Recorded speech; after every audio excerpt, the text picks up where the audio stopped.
नमस्कार दोस्तों, मैं प्रीति।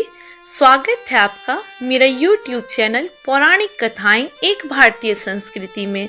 दोस्तों, नरक चतुर्दशी की आप सबों को बहुत बहुत शुभकामनाएं।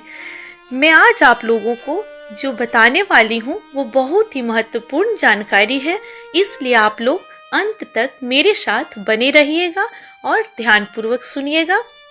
लेकिन इससे पहले मैं आप लोगों से कहना चाहूँगी कि अगर आप लोग मेरे चैनल को अभी तक सब्सक्राइब नहीं किए हैं तो प्लीज़ मेरे चैनल को सब्सक्राइब जरूर कर लीजिएगा और बेल आइकन पे जाके क्लिक कर दीजिएगा, जिससे हमारी नई नई कथा की नोटिफिकेशन आपको मिलते रहेगी। धन्यवाद। दोस्तों, नरक चतुर्दशी धनतेरस के एक दिन बाद मनाया जाता है, लेकिन इस बार थोड़ी कंफ्यूजन है क्योंकि इस बार तिथियां थोड़ी घट बढ़ रही हैं, इसलिए धनतेरस और छोटी दीपावली एक ही दिन मनाई जाएगी, यानी 23 अक्टूबर को। इस बार यम दिया जलाने का शुभ मुहूर्त शाम 6:03 से रात 8:03 तक है, यानी 2 घंटे का समय है। दोस्तों, मैं अब आपको बताने वाली हूँ कि यम दिया क्यों जलाया जाता है। दोस्तों, नरक चतुर्दशी के दिन यम देव की आराधना की जाती है और यम दिया जलाकर अकाल मृत्यु से बचा जा सकता है।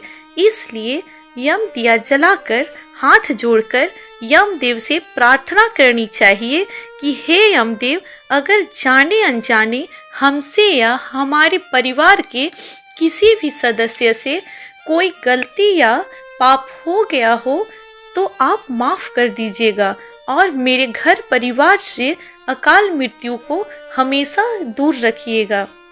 दोस्तों, यम दिया हमेशा घर के बड़े सदस्य को ही जलानी चाहिए, चाहे वो मर्द हो या औरत।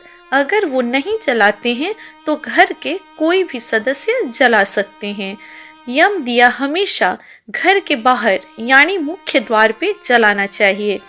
दोस्तों, शास्त्रों के अनुसार माना गया है कि नरक चतुर्दशी के दिन हमारे घर के आसपास बुरी आत्माओं का प्रकोप होता है, इसलिए यम दिया को घर के मुख्य द्वार पे जलाया जाता है, जिससे बुरी आत्माएं हमारे घर के अंदर प्रवेश नहीं कर पाती हैं। यम दिया हमेशा सूर्यास्त के बाद जलाया जाता है। जब आपके घर के सभी सदस्य बाहर से घर आ जाएं तो आप दिया जला सकते हैं। इस बार शाम 6:03 से 8:03 तक है, लेकिन अगर आप घर से बाहर हैं और घर लेट पहुंचते हैं तो आप इस टाइम के बाद भी जला सकते हैं। बहुत लोगों का सोचना है कि टाइम 2 घंटे का ही था, मैं लेट हूँ, अब मैं दिया जलाऊं या नहीं जलाऊं।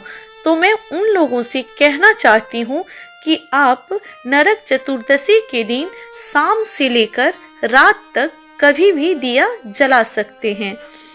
दोस्तों, मैं अब आपको यम दिया जलाने की विधि बता रही हूँ।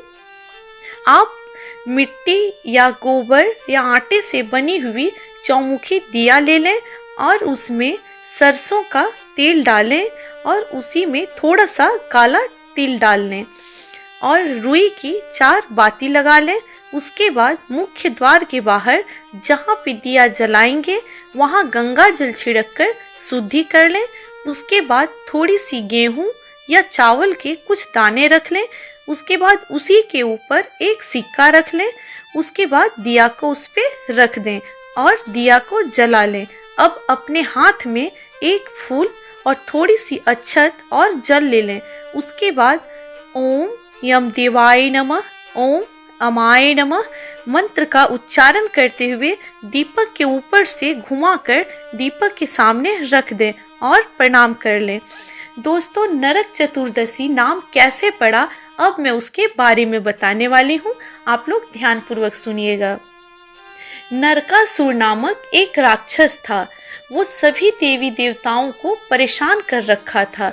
एक दिन सभी देवी देवता नरकासुर से परेशान होकर भगवान कृष्ण के पास पहुंचते हैं और उनसे प्रार्थना करते हैं कि अब आप ही नरकासुर से मुक्ति दिलाइए।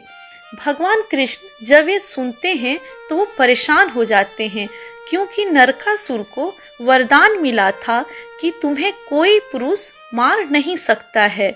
जब कृष्ण की पत्नी, भगवान कृष्ण की पत्नी अपने पति को परेशान देखती हैं तो वो अपने पति से बोलती हैं कि नरकासुर का वध मैं करूंगी।